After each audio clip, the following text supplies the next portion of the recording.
ଗୁଡ଼ା ପିଉଛ କହିଲ? ଯାଇକି ନ୍ୟାସନାଲ ହାଇୱେ ଉପରେ ଧନିଆ ମେଲାଇ ପଡୁଛ।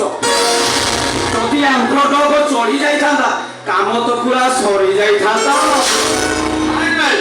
ମୁଁ ନ୍ୟାସନାଲ ହାଇୱେ କରିଥିଲି। ଆଉ ମୁଁ ଦେଖିଲି ବୋଲି ସିନା, ନହେଲେ ତ କାମ ପୁରା ସରି ଯାଇଥାନ୍ତା।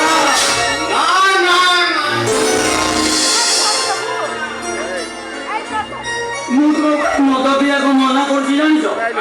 ମୁଁ ତୁମ ଘରର ଭଡ଼ା ପିଆ ବୋଲି ଭାବୁନି, ମୋ ସାନ ଭାଇ ଭଳିଆ ଭାବୁଛି। ହଁ, ଆଜି ମୋର ଅନେକ ଦିନର ଇଚ୍ଛା ପୂରଣ ହବ ନା? ପୂରଣ ହବ? ହଁ। ତମ ଇଚ୍ଛା ମାନେ? ଆରେ କଥା କଣ କି, ଏଇ 15 ବର୍ଷ ତଳେ ମୋ ମାଇକିନାଟା ମରିଗଲା। ସେଇଦିନ ଠାରୁ ମୁଁ ଶୁଖିଲା ଠକ ଠକ। ଏଇ 8 ବର୍ଷ ତଳେ ଛୁଆ ମାନଙ୍କୁ ବେଲା କଟି ଆସିଲା ବେଳକୁ ମୋ ନଜର ପଡ଼ିଗଲା। ସିଆଡ଼କୁ ଜଣା ଆସୁଛି, ଆଉ ଦେଖିଲା ବେଳକୁ ଛଞ୍ଚିଆ ପ୍ରଧାନ ମାଇ ବାଇଗଣ ପଳେଇ ଆମ୍ବ ପରି ଥଳ ଥଳ ତାର ଲାଲ। ଓ ତାକୁ ଦେଖି କଣ ହେଇଗଲା ଆଉ। ତାକୁ କିଛି କହିଲା ଆଗରୁ ସଞ୍ଜ ବେଳ ପୁରା କୁଣ୍ଠେଇ ଦେଲେ ଆଉ। ସେ ତ ପାର୍ଟି କରିକି ପାର୍ଟି ଖାଲି ଏତିକି କହିଛି।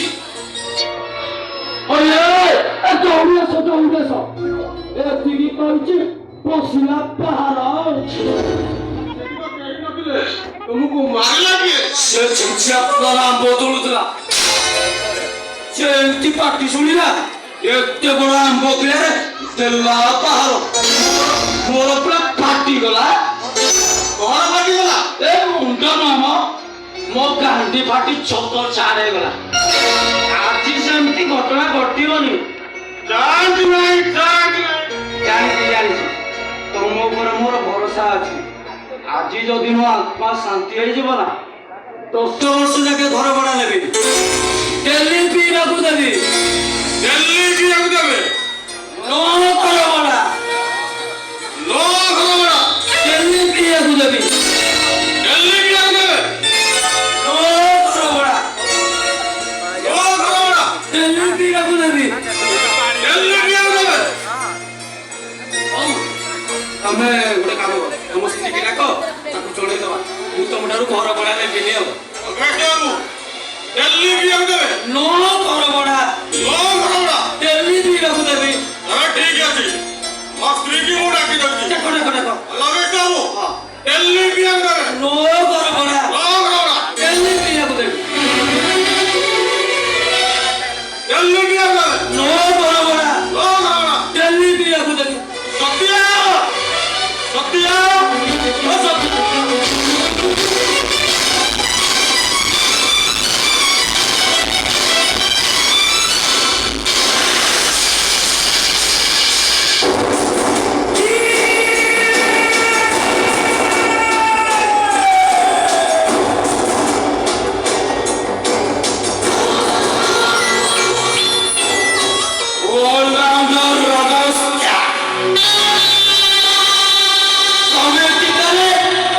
ক্যারেক্টার বিকল এলামো ভিডিও পুরা চমৎকার।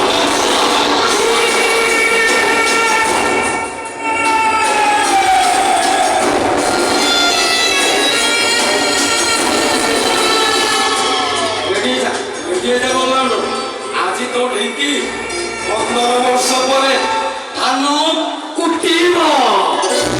ঢিঙ্কি এ দুলুকে সমাতে জানো, সমাতে জানো।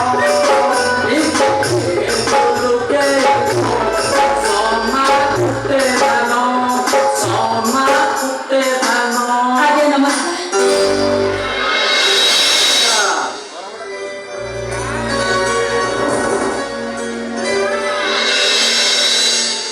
ঘর ভଡ଼ା নবনি, লাইফ ଟାଇମ୍ ଫ୍ରି, ମାଗଣାରେ ବି ରହିବ। ସେଥିପାଇଁ ଆପଣଙ୍କୁ ଅନେକ ଅନେକ ଧନ୍ୟବାଦ। କେବଳ ଆପଣଙ୍କ ଦୟା ପାଇଁ ଆମେ ଟିକେ ମୁଣ୍ଡ ଗୁଞ୍ଜିବା ପାଇଁ ଜାଗା ପାଇଗଲୁ। ମୁଁ କିଏ? ସେ ଦଉଛି, ମୁଁ ତମକୁ ଦଉଛି। ତମଠାରୁ ମୁଁ ଘର ଭଡ଼ା ନେବି, ଡେଲି ମାଗଣା ରହିବାକୁ ଦେବି। ଆଉ ତମ ସ୍ୱାମୀର ଚାକିରି ପଳେଇଛି, ତମେ ବହୁତ କଷ୍ଟରେ ଚଳୁଛ ନା। ତମର ବି କେସ୍ ଚାଲିଛି। ମୋ ଭଉଣୀ ଆଡଭୋକେଟ ଓକିଲ ଅଛି, ତାପରେ କେସ୍ ଅଛି। 5 ଲକ୍ଷ ଖର୍ଚ୍ଚ ହେବା କଥା। ତମ ସ୍ୱାମୀ କି କହିଛି ଗୋଟାଏ ବି ଟଙ୍କା ଦବନି। କେସ୍ଟା ଜିତିବା ଦାୟିତ୍ୱ ହଉଛି ମୋର। ସେତିକି ସାହାଯ୍ୟ କରିଦିଅନ୍ତୁ ଆଜ୍ଞା, ସେତିକି ସାହାଯ୍ୟ କରିଦିଅନ୍ତୁ। ଦେଖନ୍ତୁ ହଠାତ୍ ତାଙ୍କ ଚାକିରିଟା ଚାଲିଗଲା, ସେଥିପାଇଁ ଦୁଃଖରେ ବହୁତ ଭାଙ୍ଗି ପଡ଼ିଛନ୍ତି। ଦିନ ରାତି ଖାଲି ମଦ ଗୁଡ଼ାକ ପିଉଛନ୍ତି। ଘରେ ବୁଢ଼ା ବାପା ମେଡିକାଲ ଫିଲ୍ଡର କାମ କରୁଛନ୍ତି। ଆପଣ ଏତିକି ସାହାଯ୍ୟ କରିଦେଲେ ପୁଣି ଥରେ ମୋ ସ୍ୱାମୀଙ୍କର ଚାକିରି ଫେରି ଆସିବ, ଆମ ସୁଖ ଶାନ୍ତି ବି ଫେରି ଆସିବ। ଫେରି ଆସିବ ନୁହଁ, ଫେରି ଆସିବ ବୋଲି ଜାଣ। ତମେ ଖାଲି ମୋ ଉପରେ ବିଶ୍ୱାସ ଭରସା ରଖ। ତମଠାରୁ ମୁଁ ଘର ବନେଇ ନେବିନି, ଲାଇଫ୍ ଟାଇମ୍ ଡେଲି ଫ୍ରିରେ ରହିବ। ତମ ସ୍ୱାମୀର ବି ଚାକିରି ଫେରିପାରେ। ତମେ ଖାଲି ମୋ କଥା ଟିକେ ବୁଝିଦବା ଦରକାର। ଆଜ୍ଞା କହୁନାହାନ୍ତି, କହିବେ ଯଦି ମୁଁ ଆପଣଙ୍କ ଘରେ ସାରା ଜୀବନ ଚାକରାଣୀ କାମ କରିବି। ଚାକରାଣୀ ପୁଣି ତମେ? ନା ନା ନା ନା ନା ନା। ଆଜ୍ଞା ମୁଁ ଚାକରାଣୀ କାମ କରୁଥିଲି, ଜଣେ ବାବୁଙ୍କ ଘରେ ଚାକରାଣୀ କାମ କରୁଥିଲି। ହେଲେ ସେ ବାବୁ ଜଣକ ସହରକୁ ଚାଲିଗଲେ, ଆଉ ମୋ ଚାକରାଣୀ କାମଟା ବି ଚାଲିଗଲା। ଆପଣ ଯଦି କହିବେ ମୁଁ ଆପଣଙ୍କ ଘରେ ଚାକରାଣୀ କାମ କରିବି, ଟଙ୍କାଟିଏ ବି ନେବିନି। ଚାକରାଣୀ ପୁଣି ତମେ? ନା ନା ତମେ ପାରିବନି। ପାରିବିନି? କିନ୍ତୁ କାହିଁକି? କାହିଁକି ନା ଆମର 7 ମହଲା ଘର, ଉପର ମହଲାରେ ଆମେ ରହୁଛୁ। ଏତେ ବାଟ ତମେ ଚଢି ପାରିବନି, ତମ ପାଦ ସମ୍ଭାଳିବନି, ତମ ପାଦ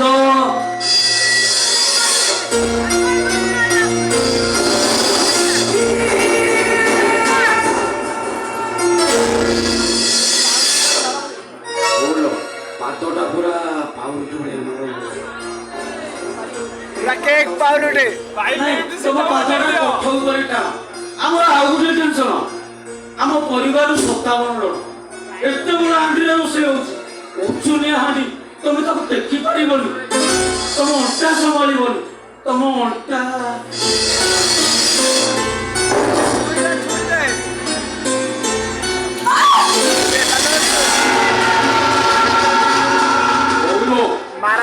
କଣ ଶଳା ନନ୍ଦନକାନନ ପର୍ବତ ବି ସମ୍ଭାଳିବ। ତମ ଅଣ୍ଟା ସମ୍ଭାଳି ମୁଁ ଦେଖିବି, ତମ ଅଣ୍ଟାଟା ସମ୍ଭାଳୁଛି କି ଟିକେ ହାତ ମାରିକି ଦେଖିବି। ଅମଳା ନେବିନି, ମାଗଣା ରହିବ। ତମ ସ୍ୱାମୀ ଯଦି ଚାକିରି ପାଇବ। 15 ବର୍ଷ ତଳେ ମୋ ମା ଏଇ ଦିନଟା ମରିଗଲା। ସେଇ ଲୋଭରେ ମୁଁ ଜଣକ ଘରକୁ ଯାଇଥିଲି, ଉଣ୍ଡେଇ ଗଲି। ଆମ୍ବ କିଲାରେ ପାହାରେ ଖାଇକି ଆସିଛି। ଘରର କହୁଛି ବାହାର ବାହାର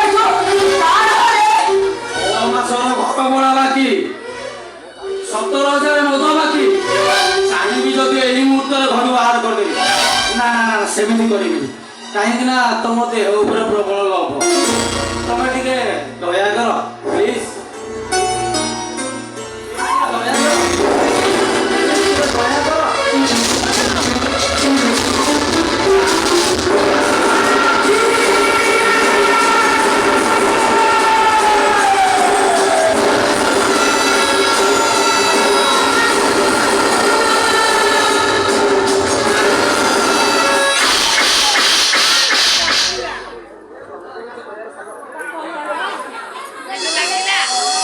ତମେ ଦୟାର ସାଗର, ତମେ ଏମିତି ଦୟା କଲ କେହି କାହାକୁ ଦୟା କରିନଥିବେ। ଘରର କହୁଛି ତୁ ବାହାର, ତାର ଘରେ ଆହୁରି ବାହାର ବସିବ। କଣ ଭବିଷ୍ୟତ ଜଣକୁ ଆମେ ଗରିବ। ମୋ ସ୍ୱାମୀଙ୍କର ଚାକିରି ଚାଲି ଯାଇଛି, ଆପଣଙ୍କର 6 ମାସର ଘର ଭଡ଼ା ଦେଇପାରିଲୁ। ତାପରେ ଆପଣ ମୋ ଇଜ୍ଜତ ଦେବେ। ତୋ ଇଜ୍ଜତ ତାର ଏଠି କେତେ ଟଙ୍କା କି? ତୁ ଗୋଟେ ଚାକରାଣୀ, ପର ଘରେ କାମ କରୁଛୁ। କେତେବେଳେ ରାସ୍ତା କଡ଼ରେ ତ କେତେବେଳେ ଫୁଟପାଥରେ ପଡ଼ି ତୋ ସ୍ୱାମୀ ଫଁ ଫଉଛି। ତୁ ତ ସାଉଥ ହିରୋଇନ ପରିକା ଦେଖାଯାଉଛି। ମୁଁ ତ ତୋ ଉପରେ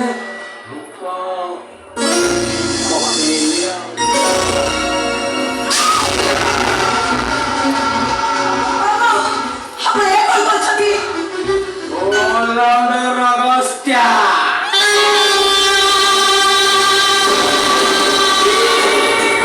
कॉमेडी करे, कैरेक्टर भी करे।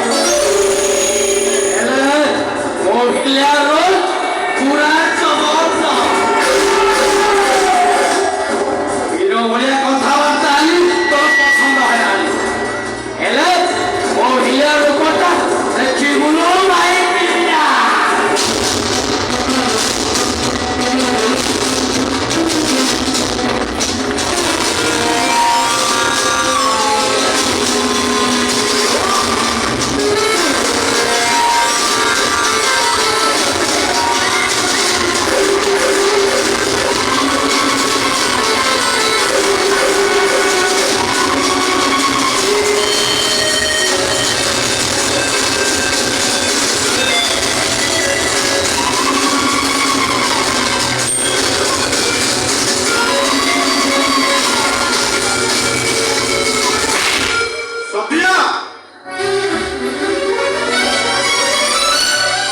ସରରେ ଚନ୍ଦ୍ରବାବୁ ତମ ପାଖରେ ଯଦି ଘର ଭଡ଼ା ଦେବାକୁ ପଇସା ନାହିଁ ମଦ ପିଇବାକୁ ପଇସା ନାହିଁ କୋଉ କମ୍ପାନୀରୁ ହଲିକ୍ସ ଆଣି ଦଉଛ କି ତମ ସ୍ତ୍ରୀ ହାତ ଏତେ ଟାଣ ବୁଝିଲା ଆଜ୍ଞା ତମେ ତମ ଉପରୁ ହାତ ଉଠେଇଦେଲ ଶଳା ମୁଁ ମେଲ୍ ଲାଇନ୍ ଭାବିକି ପଶିଗଲି କି ଦୁର୍ଘଟଣା ବେ ଶଳା ସ୍ତ୍ରୀ ଲୋକଙ୍କ ହାତ ଏତେ ଟାଣ ତମେ ଜମା ବ୍ୟସ୍ତ ହୁଅନି ମୋ ସ୍ତ୍ରୀ ଭୁଲ କରିଛି କ୍ଷମା ମାଗିବ ଶାସ୍ତି ବି ପାଇବ ସତ୍ୟ ହଁ ମୁଁ ତମ ସ୍ୱାମୀ ଚନ୍ଦ୍ର ମହାପାତ୍ର କହୁଛି ତମେ ଯେତିକି ମାନିଛ ସେତିକି ଖାଇବ କେତେ ମାନିଛ ଅଗଷ୍ଟ ଆଉ ଗଣି କରି ତମକୁ ସେତିକି ଦେବ ନା ନା ନା ସେମିତି ହବନି 6 ମାସକୁ 6 ମାସର ଘର ଭଡ଼ା ବାକି ମାସକୁ ଗୋଟା ହେଲେ 6ଟା ମାଡ଼ 17,000 ମଦ ବାକି 1000 ଗୋଟା ହେଲେ 17 ମାଡ଼ 17 6 23 ତମ ସ୍ତ୍ରୀ ମାରିଛି 2ଟା 23 2 25 ଚାପୁଡ଼ା ମାରିବି ନହେଲେ ମୋ ଘର ଆଉ ଠିଆ ହଲ କରିବେ ଯାଅ ଗାଡ଼ିକି ମାତ୍ର ପେ କର ତମ ପାଇଁ ମୁଁ ଆଜିକୁ ଫୁଟ୍ ଫାଟରେ ଶୋଇବି କରନ୍ତୁ ବାବୁ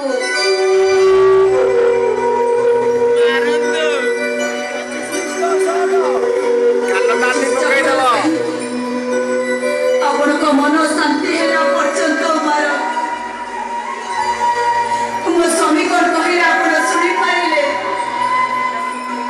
ମୋ ପାଇଁ ସେ ଭୋକ ଉପବାସରେ ରହି ଫୁଟପାଥରେ ଶୋଇବେ ଏକଥା ସ୍ତ୍ରୀ ମୁଁ ସହିବି କେମିତି କରି ମୁଁ ଯଦି ଆପଣଙ୍କ ଉପରକୁ ହାତ ଉଠେଇ କିଛି ଭୁଲ କରିଛି ମୁଁ ତ ଶାସ୍ତି ପାଇବା ଦରକାର ନା ମାରନ୍ତୁ ବାବୁ ଆପଣଙ୍କ ମନ ଶାନ୍ତି ହେଲା ପର୍ଯ୍ୟନ୍ତ ମାର ହେ ବାବୁ ମୁଁ ଆପଣଙ୍କୁ ହାତ ଯୋଡ଼ିବି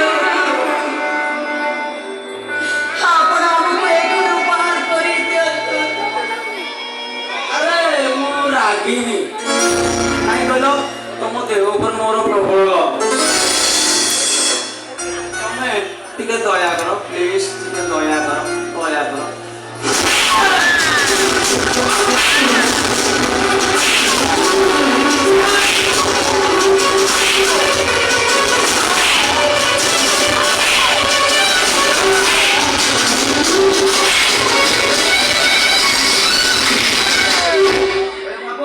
ତମେ ମତେ କାହିଁକି ମାରିଲ ପଚାରୁଛି କାହିଁକି ମାରୁଛି ଆରେ ତମେ ଏଠି ଆସି ଜଣେ ଭଦ୍ର ମହିଳାଙ୍କୁ ଏମିତି ବ୍ୟବହାର କରୁଛ ତମକୁ ଟିକେ ଲାଜ ଲାଗୁନି ତମେ ପୁରୁଷ ନା ନପୁଂସକ 6 ମାସର ଘର ଭଡ଼ା ବାକି 17,000 ମଦ ବାକି କହୁଛ କାହିଁକି ମାରିନି ଠିକ ଅଛି ତାପରେ ତମେ ଜଣେ ପର ସ୍ତ୍ରୀକି ମାଡ଼ ମାରିବ 15 ବର୍ଷ ଧରି ବାବା ରାମଦେବଙ୍କର ବେଶ ଧରିଥିଲେ ଧର୍ମ ଥାଏ ଦିଟା କିସ୍ ଖାଇବା ପାଇଁ 2ଟା କିସ୍ ବଦଳରେ 2ଟା ମିଳିଲା ଚାପୁଡ଼ା 10ଟା ମାରିଛି 15ଟା ବାକି ଏଇ ନିଅ 50,000 ତମର ସ୍ତ୍ରୀ ଅଛି ସେଥିରେ ମୁଁ ଏଠି କାହିଁ ଆସିଥିଲି ତମର ଝିଅ ଅଛି ଝିଅ ନାଇଁ ନା ତାହେଲେ ନିଶ୍ଚୟ ଭଉଣୀ ଥିବ ଅଛି ନା ହଁ ଅଛି ଏଇ ରଖ ଆଉ 50,000 ତମ ଭଉଣୀକି ମୋ ପାଖକୁ ପଠେଇବ ଗୋଟାଏ କିସ୍ ପିଛା 10,000 ଗଣି ମୁଁ ତାକୁ 5ଟା କିସ୍ ଦେବି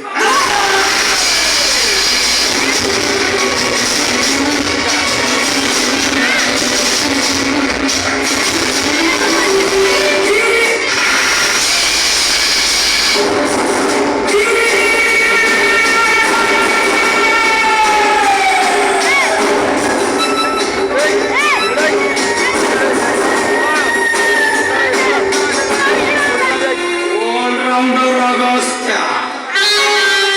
Comedy character. पूरा जबरदस्त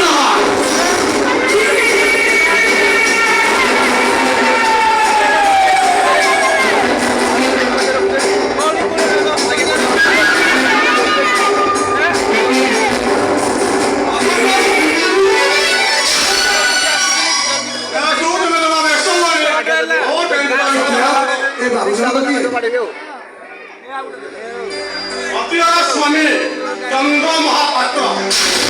ତମେ ଏଠି ଛିଡ଼ା ହେଇଛ ଅଥଚ ଅନିଷ୍ଟ ଏଇଟା ମୋ ଘର। ମୋ ପ୍ରଶ୍ନ ମାଟିରେ ମୁଣ୍ଡ କରିବାକୁ ତମେ କିଏ? ତାମାନେ ସତ୍ୟା ଏ ତ ପୁରୁଷ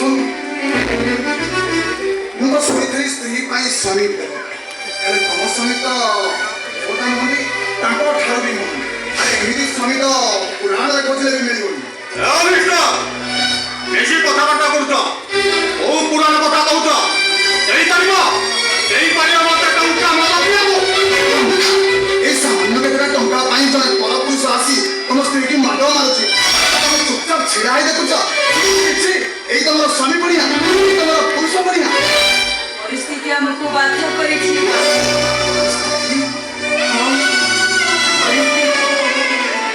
ମୋ ସ୍ୱାମୀଙ୍କର ଚାକିରି ଚାଲିଗଲା। 6 ମାସର ଘର ଭଡ଼ା ଦିଆଯାଏ। ଘରର ମାଲିକ ଅଛି ବେଚିତ କରି ଯାଉଛି। ଏତେ ସବୁ ପରେ ଆମେ ତ ଅବାଟରେ ଯିବୁ ନା। কহ তোর কেতে টঙ্কা দরকার সে টঙ্কা তোতে মু দেবি ଆପଣଙ୍କ ଟଙ୍କାରେ ଆମେ କେତେ ଦିନ ଚଳିବୁ ବାବୁ? সতিয়া তু মতে জানিনু আমি ঘরକୁ ফেরি আসিଛୁ ঘরে পৌঁছু পৌঁছু তো বাবু আনি মতে তোরি বাবু পঠাই দেলা ଆଉ ସାଙ୍ଗେ ସାଙ୍ଗେ କହିଲା ତମେ ସତ୍ୟାକୁ ନେଇ ଆସିବ କାହିଁକି? କାହିଁକି ନା ତ ବାବୁ ଆଣି ଏବେ ମା ହବାକୁ ଯାଉଛନ୍ତି। ଆପଣ ସତ କହୁଛନ୍ତି? ହେ ଭଗବାନ, କେତେ ବଡ଼ ଖୁସି ଖବରଟେ ମଣିଷ ନ ଶୁଣିଲା। ଯାହା କେତେ ଦିନ ପରେ ଆମ ଡାକ ଶୁଣିଛ। ତମକୁ କୋଟି କୋଟି ଭଗବାନ, ତମକୁ କୋଟି କୋଟି ପ୍ରଣାମ, କୋଟି କୋଟି ପ୍ରଣାମ। ବାବୁ, କେତେ ଦିନ ପରେ ଭଗବାନ ଆମ ଡାକ ଶୁଣିଛନ୍ତି। ଆଉ ଡେରି କାହିଁ କରୁଛନ୍ତି? ଚାଲୁନାହାନ୍ତି, ମୋତେ ବାବାଙ୍କ ପାଖକୁ ନେଇ ଚାଲନ୍ତୁ। ଚାଲନ୍ତୁ। ରହିଯାଅ। ଦରମା ଛାଡ଼ିକି 20,000 ଏକ୍ସଟ୍ରା। ବୁଝିପାରିଲେନି ବୋଧେ? ସତ୍ୟା ଯେତେ ଦରମା ପାଉଛି ପାଉ, କିନ୍ତୁ 20,000 ଏକ୍ସଟ୍ରା। କଣ ବୁଝିପାରୁନାହାନ୍ତି? ମୋ ସ୍ତ୍ରୀ ଆପଣଙ୍କ ଘରେ ଚାକରାଣୀ କାମ କରିବ। ଆପଣଙ୍କ ସ୍ତ୍ରୀ ରେଷ୍ଟ କରିବ। ମୋ ସ୍ତ୍ରୀ ଯେତେବେଳେ ସୁନ୍ଦରୀ ଆପଣଙ୍କ ସେବା କରିବ। 20,000 ଏକ୍ସଟ୍ରା ନା। ଆଉ ବାବୁ, ଆପଣ ତାଙ୍କ କଥା କିଛି ବି ଶୁଣନ୍ତୁ। ମଦ ଗୁଡ଼ାକ ପିଇ ପିଇ ତାଙ୍କ ମୁଣ୍ଡଟା ପୁରାପୁରି ଖରାପ ହେଇଗଲାଣି। ଆପଣ ଚାଲନ୍ତୁ, ମୋତେ ବାବାଙ୍କ ପାଖକୁ ନେଇ ଚାଲନ୍ତୁ। ঠিক আছে তো আস ମୁଁ ଗାଡ଼ିରେ ଅଛି। ରହିଯାଅ।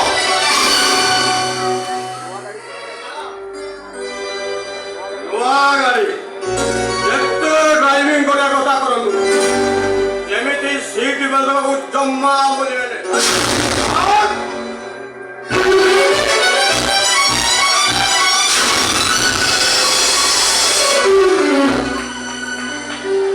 আরে চন্দ্র বাটরে যে বাবু গলে সে কিয়ে ଈଶ୍ୱର ଈଶ୍ୱର ନୁହନ୍ତି ତ ଆଉ କଣ? ଖାଇବାକୁ ଦିଆଯାଏ ଭାତ, ରହିବାକୁ ଦିଆଯାଏ ଛାତ, ଆଉ ଡେଲି ମଦ ପିଇବାକୁ ଦିଆଯାଏ ଟଙ୍କା। ସେ ଈଶ୍ୱର ନୁହନ୍ତି ତ ଆଉ କଣ? আরে হে আজ পুଣି মদ পিই দেই আসিছু ବାପା, ଆସନ୍ତା କାଲି ମଦ ପିଇବି ବୋଲି ମୋର ଗତ କାଲିଠୁ କହିଥିଲେ। ଶୁଣି ଚନ୍ଦ୍ର ତତେ ଗୋଟାଏ କଥା କହୁଛି। ଗୋଟାଏ ଗଛରେ ଦୁଇଟି ଚଢ଼େଇ ଥିଲେ, ଗୋଟେ ସତ ଚଢ଼େଇ ଆଉ ଗୋଟେ ମିଛ ଚଢ଼େଇ। ମିଛ ଚଢ଼େଇଟା ଫୁଲେଇ ଦେଇକି ସତ ଚଢ଼େଇକି କହିଲା, ଦେଖ ଦେଖ ଦେଖ ମୋ ଘରକୁ କେତେ କୁଣିଆ ଆସୁଛନ୍ତି, ହେଲେ ତୋ ଘରକୁ ତ କାହିଁ କେହି ଆସୁନାହାନ୍ତି। ବିଚାରା ସତ ଚଢ଼େଇଟା ଫୁଲେଇ ବସି କହିଲା, ଆରେ ତୁ ମିଛୁଆ, ସେଇଥିପାଇଁ ତୋ ଘରକୁ ଏତେ ମିଛ ଲୋକମାନେ ଆସୁଛନ୍ତି। ଆରେ ତୁ ନର୍କ ହେଲେ ମୁଁ ସ୍ୱର୍ଗ। ଯୁଗେ ଯୁଗେ